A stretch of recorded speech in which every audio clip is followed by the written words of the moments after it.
Jiga Manikad po, bilang isang broadcast journalist, nakasanayan ko maging mapanuri. Kahit na sa food supplement ko, bilib ako sa MX3 dahil ito ay tested and proven na may alpha, beta at gamma mangosteen. Bukod dyan, cholesterol and fat-free. That goes well with my healthy diet and workout. May seal of quality excellence at gawa sa ISO at GMP certified na planta. MX3, dito ako bilib. Mahalagang paalala, ang MX3 capsule ay hindi gamot at hindi dapat gamiting panggamot sa anumang uri ng sakit.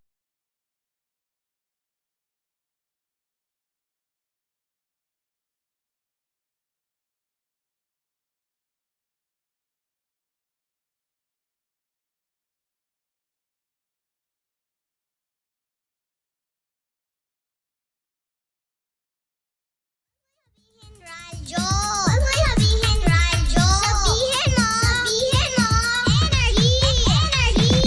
Cheers, Miss Dabaglita! With Tita Cora and Kapitana Sisa. Same, pero iba!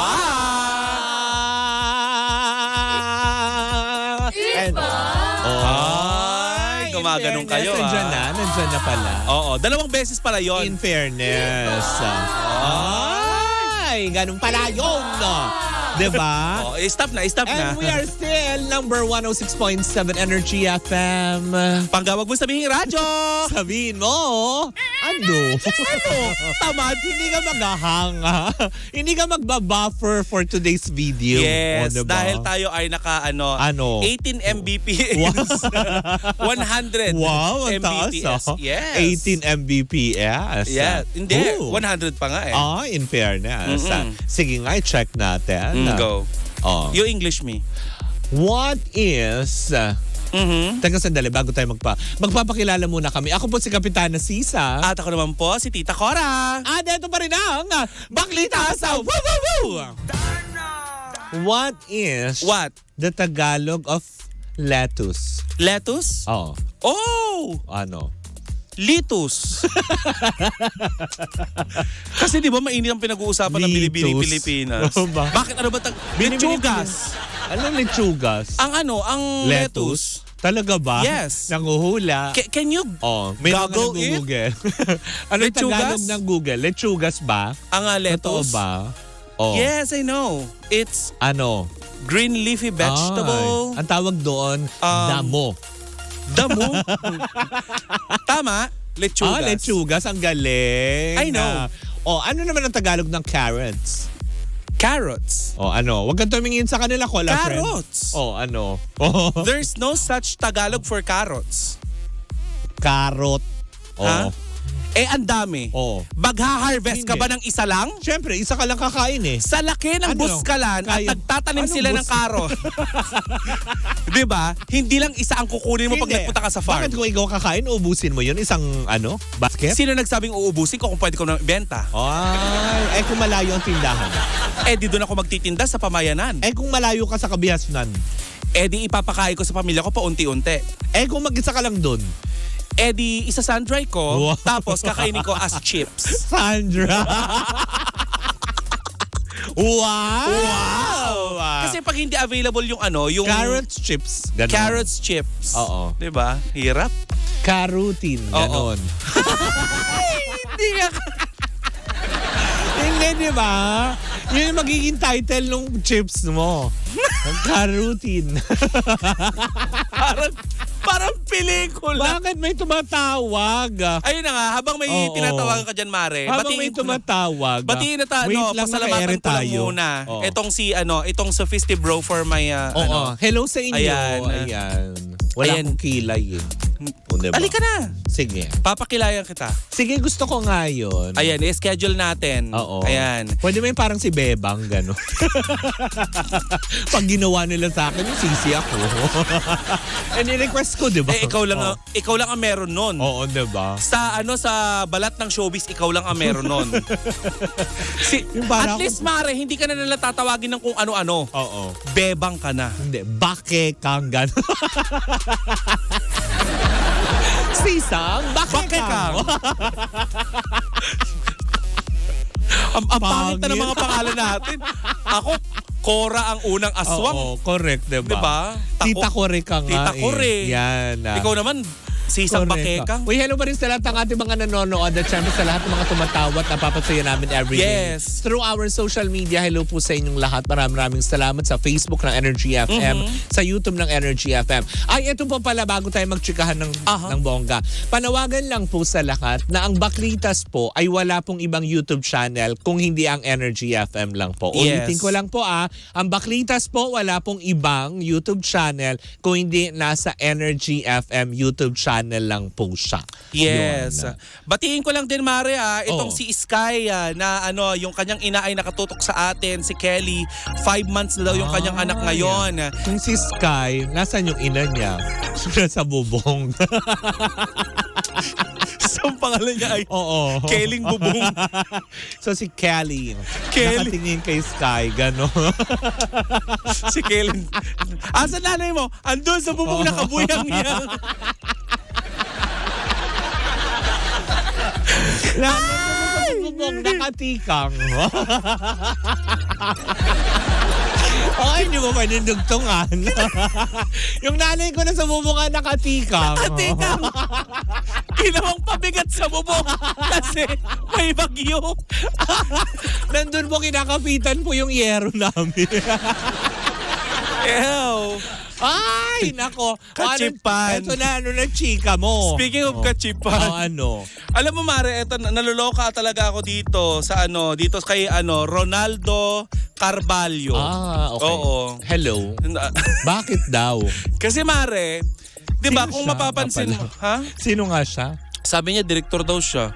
Ng anong pelikula? Hindi ko din alam kung anong mga dinidirect nito. Ayan, habang nagre-research na ating research team kung anong mga pelikula niya. Okay, sige. Ayan, Mare, naging usap-usapan ng kanyang nilabas na pahayag nitong nakaraan na may kinalaman sa mga contestant ng Especially For You ng It's Showtime. Bakit na naman hindi natatapos? Dito nga, Mare, ay sinabi niya na hate niya ang segment na yon. Kaya di na daw siya nanonood ng Showtime. Eto, basahin ko na lang, Mare, Sige. Ayan, the segment ano ba tayo? The segment is so cheap. Obviously scripted and very corny. Diring-diri ako sa mga contestant, lalo yung mga hindi naman pleasing ang looking. Pakaganda mo naman, direct. Apakakinis mo po siguro. Pero pa tayong litrato ni Direk para naman may pakita natin. Nakakaloka. Tapos ano pa, i-continue mo bago tayo sumagot isa-isa. Oo nga. Gigigil ako sa first. Ang feeling ko kasi, mga siraulo silang mga walang delikadesa na may diferensya ang mga pagkatao. Mga gusto lang sumikat, gagawin lahat ng katsipan. Buti kong nabayaran kong nababayaran sila diyan ng maayos na talent fee. Ikaw ba naman? Kung matalino kang tao, haharap ka pa sa national TV para magdrama-drama ng mga paiyak-iyak pa kayo ng ex mo? Gusto ko nang sagutin doon sa statement lang din naman niya, 'di ba? Gagawin ang lahat. Sabi niya ganon. Para lang sa kachipan. Hindi, kachipan daw yung ginagawa. Ginagawa yung kachipan nila. Kachipan daw yung ginagawa ng show. At saka yung ginagawa ng para lang ng contestant. Tama ba yun? Yun yung statement niya, 'di ba? Cheap daw yung segment. Anyway, Mare, doon muna tayo, dakuan muna natin yung panlalait niya sa ibang tao kasi ang sabi niya doon na buti sana kung pleasing yung personality. Anong masasabi mo dito, Axel Cruz? No comment. No comment ako doon. Hindi. Alam mo, Mare, tayo dito sa Baklitas, Mare, ay ating inaangat ang ibang tao at hindi tayo nang bababa ng kapwa. Totoo naman, 'di ba? Diba? Actually, 'di ba, tungkol pa lang kay Axel way back pa na parang tipong, 'di ba? Ang mga tao naman na nagbansag na pangit 'Di ba? Actually ang mga tao kaagad ang humusga kay Axel, hindi ang Especially For You. Yes. Kaya nang sinasabi ng director na to, sino nga siya ulit? Ronaldo Carvalho. Carvalho. Ayan, ano mga napasikat niyang proyekto? Ano yung mga napasikat niyang proyekto at para ma-shout out natin. Alam mo, Mare, eto pa ang sinabi niya dito, no? Ang hindi opinion niya to na diring-diri siya, Mare. Diring-diri siya sa mga contestant. Lalo yung mga hindi naman pleasing ang personality. Medyo derogatory nga yun, Mare. Kung lalo na sa show business, syempre, di ba, pwede ka naman maging brutally honest, pero kasi sa panahon ngayon na nagkalat na ang pangka-cancel, lalo na kung director ka, di ba? Kanina sa napag-usapan natin, Mare, di ba, ang naging issue lang niya ay ex niya, kaya siya kinancel yung pelikula niya. Paano naman itong si Direk? Hindi, kung sa akin gumawa naman, siya ng pelikula at cancelin. Yung Hiram na Mukha ba yan? Yan yung pelikula ni Nanette Medved, if I'm not mistaken. Ayun, yun ang nakakaloka dito, Mare. Pero alam mo, Mare, ang nakakaloka dito, nung inilabas itong nung inilethala itong kanyang chika na ito sa kanyang Facebook page, ay wala naging tugon ang It's Showtime. Alam naman natin, Mare, na si Meme hindi naman siya tumutugon sa mga ganyan. Not unless meron magparating sa kanya. Kasi as much as possible si Meme, ayaw nga niya sana nagbabasa ng mga ganyan. Alam mo bakit? Kasi nga, unang-una, sa realidad lang po tayo, mawalang galang na po, Derek Caballero. Nirerespeto po natin. Carvalho? Oo. Writer. Writer nung Hiram na Mukha. Pero hindi siya yung director noon. Hindi siya yung Nanette director. Medved film yan, diba? Oo.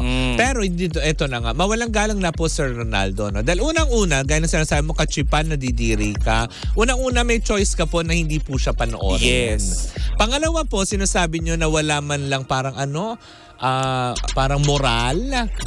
Para dinadown mo na wala namang mga itsura yung mga tao. Diring-diri daw siya sa mga contestant, lalo na yung mga hindi naman pleasing ang personality. Oo. Para po, na nalaitin nyo po yung mga contestant doon. Ay, ang ganda pala ni Direk. Na gusto mong na gustong sumikat na sinasabi niya kachipan, diba? Yes. So sa paggamit nyo po at pag-mention nyo po through your social media ng programang Showtime, sino po yung gumagamit? Sino po yung gustong mapansin? Diba? Yan nga, Mare, ang binansag sa kanya ng ibang mga netizen, lalo na dyan sa sa application na X na tinatawag siyang cloud chaser. Diba? Marami na siyang siya din ang nagpasabog ng mga ilang chika tungkol sa mga talent fee ng ibang artista. Na wala namang pumansin. Oo. Diba? Na may mga nagsasabi nga ng mga kapatid natin sa media industry na huwag niyo nang pansinin, nagpapapansin lang yan. Truth, diba? Ngayon, Mare, nakita natin sa sa X kagabi, may mga nagsasabi doon na cloud chaser daw itong si Ronaldo Carvalho. Ayan, kaya alam mo, hindi naman din natin maiaalis sa ating mga kababayan, lalo na sa mga nangbabash sa kanya na ganun nga yung tingin sa kanya, kasi all of a sudden nagkakaroon ka ng komento. Okay lang sana, Mari, kasi matatanggap ni Meme at kaya niyang depensahan yung sarili niya kung yung programang atakihin mo. Pero yung sabihan mong pangit, yung contestant, parang off. Off na siya. Alam mo bakit? Diba? Dahil unang-una, the reason why ginaganyan mo para mapag-usapan ka, tama po ba? Yun po ba yung hangad po ninyo? Dahil kung talaga ang goal niya is para mapansin siya ng Showtime, I don't think napapatulan to ng Showtime. Dahil unang-una, sino ka nga po ulit? Diba? Para pagtuunan nila ng pansin. Yes. Sa dami ng ginagawa nila, diba? Na sa dami ng mga proyekto, para lait-laitin mo na ganun, para sagutin nila yung isa sa mga toxic na tao. Ito yung sinasabi ni Meme. Bakit mo papansinin yung mga toxicity ng mga tao kung pwede ka naman mag-focus sa isang bagay na pwede namang makinabang na mas nakakarami? Napaka-derogatory pala, Mari, ng last word niyo. Very cheap. Nakakasuka daw. Diba? Ayan. Na nakakaloka. Ay, nako. Kasi obviously, diba, malinaw na papansin itong ginagawa. Linawin lang din natin, Mari, sa lahat ng ating mga pangga na nakikinig at nanonood sa atin, lalo sa mga makakapanood nitong episode natin na ito, na hindi po kami naglalabas ng aming opinion upang nang sa ganon ay ipagtanggol ang It's Showtime. Hindi. Okay? Ito ay opinion namin dahil kami po ay parang nasasaktan para sa mga taong nasasabihan ng pangit sila. Correct. Diba? Diba? Kumaga parang walang sino man na kahit na sino na nasa platform na paralaiting ka. Kasi meron ka namang freedom na hindi manood at panoorin. Diba?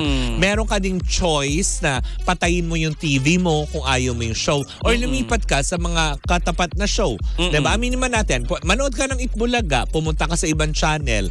Diba? O kaya abangan mo si Willie Rebillame sa July 15, lalabas na sa TV5. May other choices ka, may option ka.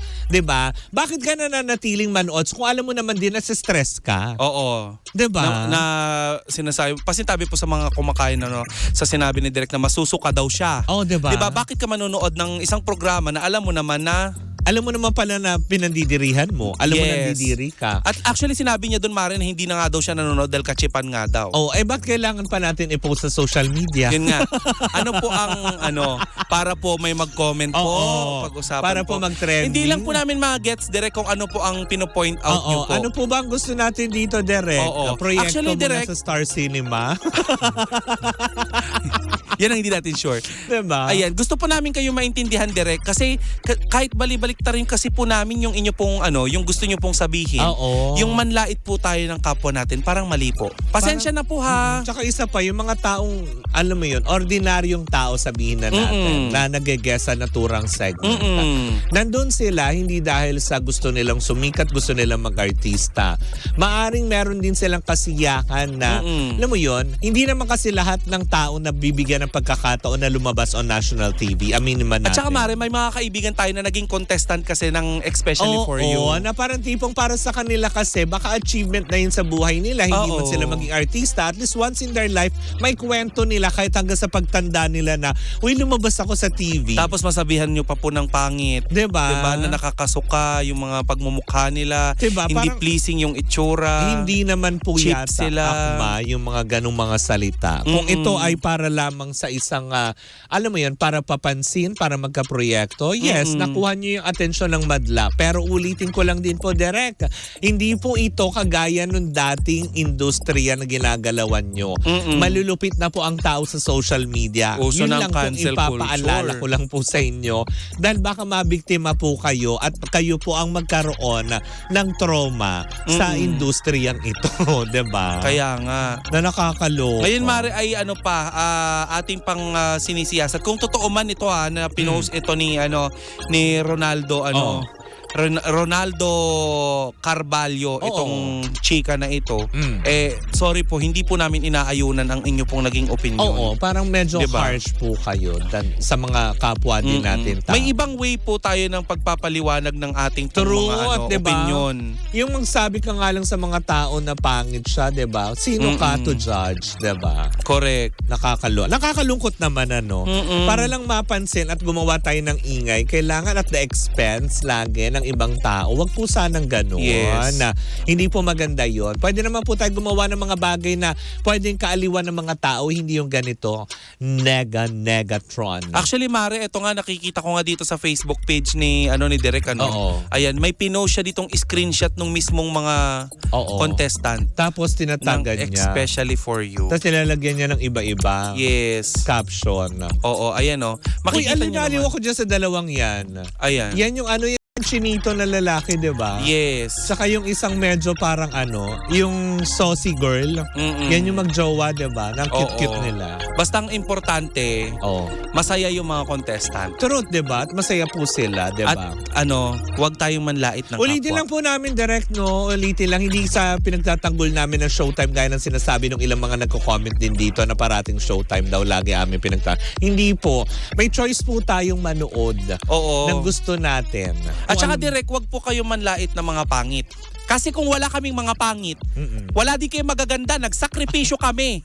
Oh, thank you. Wow! Hoy! Magkasama tayo sa Oo nga pala.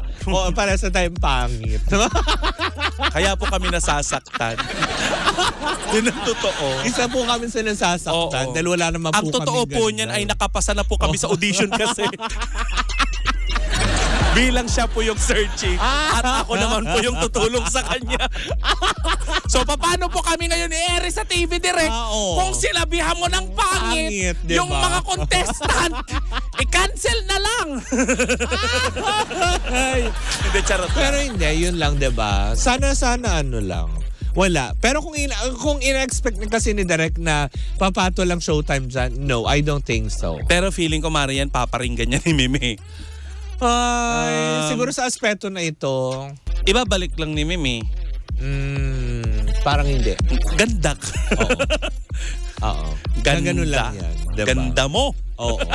Kung sila buwak-buwak-buwak nga, diba? Oo. Yun talaga. Matic yun. Matic yun nape-press ang on ni Memedo. Ay, speaking of BMI, congratulate lang natin siya kasi tinatabo ng very napakaraming successful ang kanyang Vice Comedy Oo, Bar. Vice Comedy Club. Oo, diba? Yan, located yan dyan sa may Quezon City. Hanapin nyo na lang po. Yan, diba? Well, anyways, diba? Wala so na. much to that. And moral lesson for the day, wag po tayo manlait ang kapwa kung alam din natin may kapintasan tayo. At kahit may Diba? kapintasan tayo or may kapintasan yung iba, wala tayong karapatan na namang lait ng kapwa natin. Hindi- Lalo na't pare-parehas lang naman tayo ng pinaghulmahan. Hindi porket mas nakakaangat ang iyong itsura, may karapatan ka ng yurakan ang iba. Naks, grabe yung mga patama. Tandaan nyo, kaming mga pangit parang suka. Oo. Tama. Habang tumatagal, patapang na patapang. Tandaan nyo, kung wala kami mga pangit, wala Laki- kayong pagtatalo-talo ng magaganda. Oo. Wala kayong magiging basihan ng mga itsura nyo. Oo. Doon kayo. Tsaka maraming advantage ang pangit ha. Bakit? Pag pangit ka, hindi ka papasukin na magdanakaw sa bahay. Totoo naman. Sabihin, ay, tropa to. Kasama ka pa Uy, sa wag mong hatian. taluhin. Huwag yung taluhin yan. Tropa ko yan. Sama ka sa hatian. Huwag niyong galawin yan. Tropa ko yan. Oo, diba? Tapos, hindi ka makikidnap. Diba? Si boss yan. Oo. Huwag niyong galawin. Anak ni boss. Diba? Kayong mga magaganda, di ba? Oo. Maglakad lang kayo sa dilim kung ano na mangyari sa inyo. Kapag kami Correct naglakad kami ka. sa dilim, lalabas kami sa dilim ng safe. Oy, hindi lahat ng maputi, perfect. Yung iba may sikreto.